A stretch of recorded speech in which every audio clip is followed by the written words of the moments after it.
Welcome to Gas, the true story of a toxic train derailment. I'm Ron Scholl. Last time on Gas, we examined the relationship between Alberton chemical spill victims and the doctors who treated them, or who served as witnesses against them in litigation. We now continue with Part 6, Chapter 7, Sensitive Conclusions. Epigraph: Shoved into the cracks. For Alberton victims, a key health issue was whether doctors and health officials recognized their exposures could cause chronic illness such as RADS and MCS. Sensitivity or hypersensitivity, generally used interchangeably, which could be triggered by any number of chemicals, made it possibly irrelevant whether or not people had been exposed to more than chlorine. Dr. Cynthia Lewis Younger broadly defended the health response to the Alberton exposures. I could not locate one study that says an acute exposure ended up with chronic effects, she said. In fact, there was evidence even in the pre-RADS term era documenting chronic effects from acute chlorine exposure, including sensitivity. Then, in 1985, Brooks established that acute exposure to an irritant, including chlorine, could lead to RADS. Several later pre-Alberton studies suggested development of chronic reactive airways following acute chlorine exposure. Studies were also replete with warnings that little was known with certainty, in part because so few studies had been done. In 1996, ATSDR was aware of such information. MCS was also fairly well established as a syndrome by the time of the Alberton spill. There were ample reasons to inform victims that they might develop RADS and chronic hypersensitivity and experience a range of chronic problems, and to track this in victims. Instead, many spill victims with chronic complaints felt ignored, disbelieved, and marginalized by government agencies and health providers. Yet, the EPA eventually told the Inspector General that they had sufficiently warned victims about the effects of chlorine, including hypersensitivity. But the EPA only acknowledged short-term hypersensitivity during the evacuation period, following victims' early complaints regarding motel swimming pools. Officials assured evacuees that the vast majority of spill victims should have no chronic illness, and any hypersensitivity would last at most 6 to 8 weeks. Government health agencies failed to investigate and respond to residents' complaints of chronic illness. The public record revealed the official warnings about hypersensitivity and chronic health effects. Advice first appeared reactionary as residents complained of reactions to motel pools and during visits to the exclusion zone. The recognition of sensitivity or hypersensitivity by health officials evolved as complaints surfaced, but sensitivity was considered a temporary effect. Sensitivity symptoms were generally presented as nonspecific and vague in handouts preparing residents to return home. A separate advisory made no mention at all of sensitivity. Officials, doctors, and MRL maintained throughout the evacuation period that most people would recover fully. In early May 1996, pulmonologist Drs. William Beckemeyer and Paul Lunan met some 300 Alberton area residents and repeated the consensus, as quoted in the Missoulian, that in the great majority of cases, people who have been exposed to chlorine gas will completely recover. Lung tissue will repair itself and lung function improves, usually within a matter of weeks. Smokers and people with prior lung problems might face more difficulty, but chlorine really doesn't leave people with chronic problems, Beckemeyer reassured. As reported, the doctors made no reference to sensitivity. The public record of media reports, incident documents, and video recordings reflected that information on reactive airways disease, asthmatic-like symptoms, and sensitivity comprised a handful of interactions and publications, much of it resulting from prodding questions by the spill victims. The term MCS, or multiple chemical sensitivity, never arose. The overriding message was full recovery. A detailed expert presentation on sensitivity issues was never given.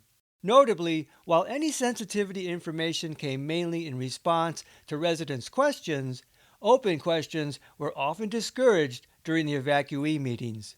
Was this approach sufficient to prepare anyone for a life of chronic illness after the Alberton spill? The archived record made public almost a year after the spill revealed the behind-the-scenes discussions on hypersensitivity. Health officials knew that residents reported chlorine and pesticide odors during visits to the exclusion zone, as well as symptoms when they returned for limited visits. Officials understood that pesticide-like odors and mercaptans were associated with the spilled potassium cresylate and chlorinated compounds, and that the odors were extremely strong and human noses very sensitive to them, even for people not sensitized. While considering the criteria for final reentry, officials decided that hypersensitivity would not be a criterion for consideration. They understood that any established hypersensitivity could be now triggered by various chemicals. Officials knew that hypersensitivity symptoms could include dermal, ocular, respiratory irritation, as well as headaches and nausea. Ellen Leahy of the Health Department, Chris Weiss of the EPA, Todd Damrow of the State Health Department, and representatives of ATSDR internally discussed RADS. Officials noted that the contaminated soil odor will be a problem. They understood that ongoing chlorine and cresylate odors caused verifiable symptoms, and that people now sensitized were much more easily triggered into recurring symptoms by subsequent exposures. During the key 2-hour conference call on April 21, a few local doctors and hospital officials, as well as toxicologists from the advisory Rocky Mountain Poison Control Center, joined the discussion on hypersensitivity. Dr. Lunan, though he noted significant symptoms upon residents' home visits, did not believe in multiple chemical sensitivity, and in this conference referenced psychological overlay and pre-existing conditions to help account for symptoms. Because of these concerns, the consensus group wanted the soil removed from the area before reentry as a criterion. According to Leahy, it would be left to residents to tell doctors about any hypersensitivity. The health department would not be talking to area doctors about sensitivity issues, she said. Hypersensitivity would not be a criterion, but a proviso was that if a, quote, bunch of people with obvious rashes or PFT changes reported symptoms upon reentry, then the consensus groups would reconvene to consider the problem. However, there was no apparent tracking of such information. This key conference, as well as other log meetings, confirmed that officials believed that returning to the Alberton area made some residents feel sick. The sickness itself, however, and hypersensitivity was greatly discounted and not considered a public health threat. Health officials later backtracked on removal of the contaminated soil from the site at the behest of the EPA's Steve Way because of the protocol for removal. With some mitigation measures for the stored soil after excavation, Way thought the soil not a health hazard. The odor of the cresylate does not present a health issue, he said. On April 28, the day of full reentry, Dr. Koken of the Rocky Mountain Poison Control Center sent 2 final updates to the health department, reaffirming that most people would recover completely. The bulletins made no mention per se of hypersensitivity to chlorine or other chemicals, though one warned, quote, that people returning to areas close to the spill may notice a residual odor. Some may experience nausea, vomiting, dizziness, and headache related to the odor. These symptoms would be expected to resolve with removal to fresh air. The health department did not publicize the bulletins. These behind-the-scenes discussions emphasized sensitivity issues much more so than the public discussions, but the result was the same. Already considered temporary by officials and participating doctors, any hypersensitivity for residents had been mainly wedded to the contaminated soil, which would eventually be removed. Leahy said later that Dr. Dart, a medical toxicologist with the Poison Control Center, told her there will be people that can go on to have a hypersensitivity forever, to certain chemicals, to certain substances. No official ever made such a statement to the public. During the key conference call, Leahy had noted that sensitivity can be triggered by other chemicals. Leahy recalled she was concerned people might have sensitivity to chlorine, chemicals in the cresylate, or other chemicals in general, both acutely and in the long term. She believed in multiple chemical sensitivity. Leahy acknowledged that no official warned victims that they might develop multiple chemical sensitivity per se. There was no documentation of any effort to determine how many people reacted to the environment upon return, which might have caused reconsideration of a public health threat, a reconvening of the consensus group. Weiss recalled, We knew that people were hypersensitive. We were hearing reports not only from individuals, but also from physicians, indicating that they were observing some hypersensitivity, and they expected hypersensitivity. We knew that was going to happen. But Weiss said no one favored making hypersensitivity a criterion.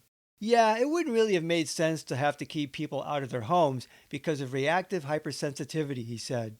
Once someone was sensitized, they're going to be sensitized. Preventing them from going back to their home wouldn't really have helped. This would make sense if people were going back to an otherwise neutral environment. They could have exposures to various triggers anywhere. But it was clear that many residents were having reactions specifically and strongly to the environment in which they had suffered their acute exposure, and to apparent spill chemicals and odors that now lingered. Some residents' sensitivity drove them from their homes. Weiss added, you can be hypersensitive to chemicals without having multiple chemical sensitivity. You could be hypersensitive to chlorine, for example, without being sensitive to multiple chemicals. But if residents had been hypersensitive mainly to spilled chemicals, this seemed all the more reason to protect them from any residual exposure upon return. Leahy said it was up to residents to tell doctors about any hypersensitivity. She did not suggest the health department talk to area doctors about sensitivity issues. Weiss, on the other hand, did recall an effort to inform local doctors about hypersensitivity. We wanted to make sure that the physician community was aware of what we knew. Weiss said Leahy was very involved with this and that hypersensitivity and RADS were discussed with local doctors. But apparently the discussions did not involve many local doctors. Pulmonologist Dr. Lunan appeared to be the main contact. Lunan did not believe in multiple chemical sensitivity. Weiss said Leahy made the local contacts, acknowledging that not too many local doctors were involved. Most of these guys were really busy, he said. I think that was probably more the case where Dr. Lunan was the spokesperson for the other docs in the hospital and played that role to share that information. If Dr. Lunan was a point man for local outreach about chronic issues such as hypersensitivity, it did not ring a bell with Lunan. I don't recall that I had a discussion with an EPA toxicologist about long-term effects, he said, in 1997. It appeared there was little, if any, meaningful outreach to local doctors about sensitivity issues. Many Alberton spill victims said one of the obstacles they faced was getting doctors to recognize various hypersensitivity symptoms as being related to the spill exposure. Poorly informed themselves about hypersensitivity, spill victims were left to supposedly inform local doctors about an issue nobody knew much about. Sensitivity issues were downplayed.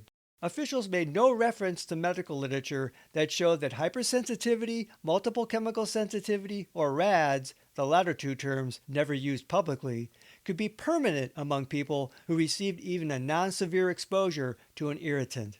By general re-entry, officials had not publicly estimated the percentage of people that might experience hypersensitivity, hadn't clearly detailed the possible symptoms, hadn't given any health suggestions in treating sensitivity, but assured it would be temporary, and had not made clear if the reactions people reported were from spill-related exposures, chlorine and other sources such as treated water, other triggers, or all of these.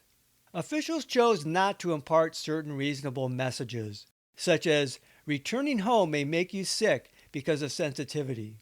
You may feel sensitized and sick indefinitely, regardless of returning home.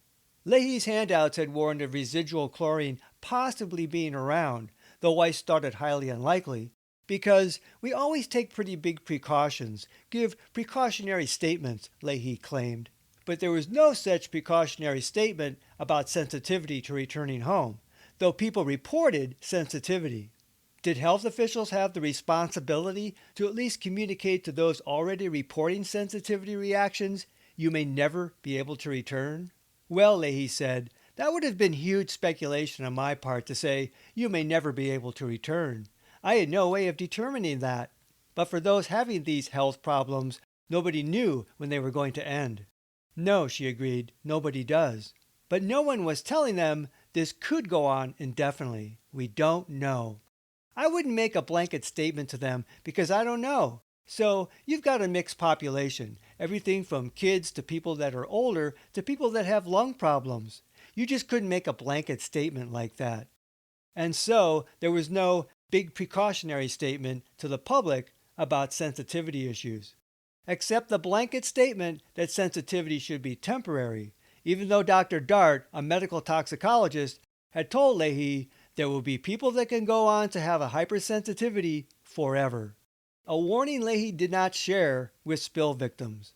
After re-entry in early May, the Missoulian reported on Randy Crisco's noting a wheat and feed smell at his home when he returned, which triggered immediate headaches and respiratory distress and vomiting in himself and his son. Were others having this reaction upon coming home? There was no investigation by the health department or EPA and no media inquiry. The incident was significant enough to drive this family permanently from their rental home. In mid-May, Montana DEQ knew that Plum Creek workers in the area complained of headaches, and these workers presumably had not been exposed prior and sensitized. This health complaint went unpublicized, as later would the meter readers' complaints. By intent or neglect, DEQ's Tom Ellerhoff buried the information, despite that it would have helped validate the complaints of residents. On May 29, reporter Alika Rutland briefly reported on more residents claiming that returning to Alberton made them feel ill. Lucinda Hodges said that after returning to Alberton for an ACE meeting, her burning skin and eyes forced her out of town, back to her Missoula motel. She felt allergic to Alberton, she said. No officials reacted publicly to any post-reentry complaints. No one tracked how many people were having problems going home. By July, the Missoulian declared most people completely recovered. A few have lingering problems. But the cessation of media coverage didn't mean that chronic health issues such as hypersensitivity and RADS had disappeared.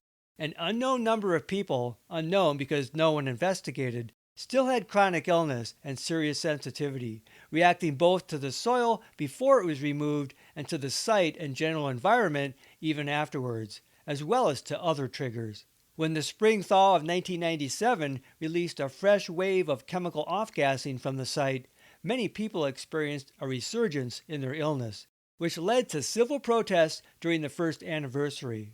Spill-related smells continued on and off for years, while members of ACCEH complained to the EPA and ATSDR of chronic illness.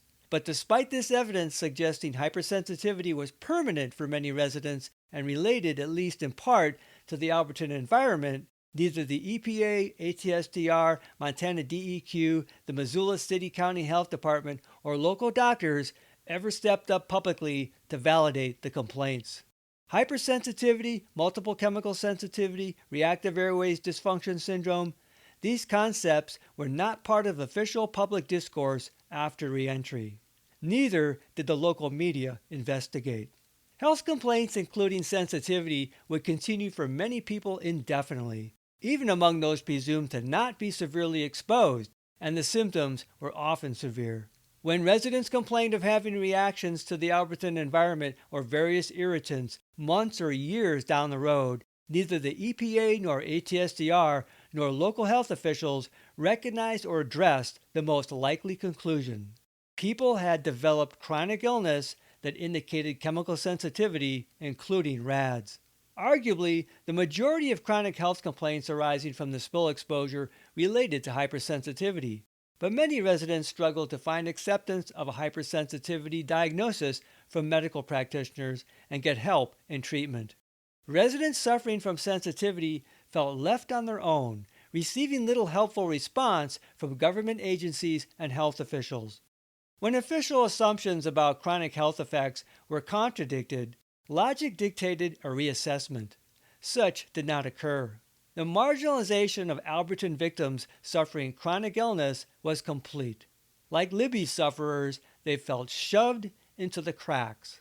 Officials failed to bring in an environmental illness expert to present sensitivity issues to evacuees, both in preparation for reentry and afterward when residents reported ongoing illness.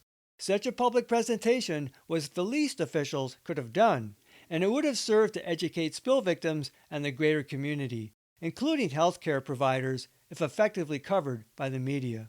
After re-entry, instead of acknowledging and publicizing sensitivity issues, officials ignored it and passed the buck to ATSDR, who wouldn't report any findings for years. ATSDR then failed to implement their own MCS questionnaire protocol to document the prevalence of sensitivity among Alberton spill victims. While the EPA and OIG vaguely claimed they had sufficiently informed Alberton spill victims about chlorine health issues, in the aftermath of re-entry, sensitivity complaints were ignored, and ATSDR chose to learn nothing about chemical sensitivity from the Alberton spill. People suffering chronic illness who had settled quickly were left to fend for themselves, and those that didn't settle wanted their day in court. The lack of official validation undermined claims of chronic illness in litigation, where arguments came down to testimony by treating doctors and paid medical experts, and the literature. In the majority of Alberton legal cases, medical claims generally included many symptoms likely related to hypersensitivity. But in general, plaintiff lawyers avoided making a specific claim of hypersensitivity or MCS per se, perhaps fearful of medical controversy. One exception was RADS, which by definition was a sensitivity illness. Of the 3 cases that went to trial, Edgar emphasized chronic eye damage. Austin, who had a prehistory of asthma, emphasized chronically aggravated asthma.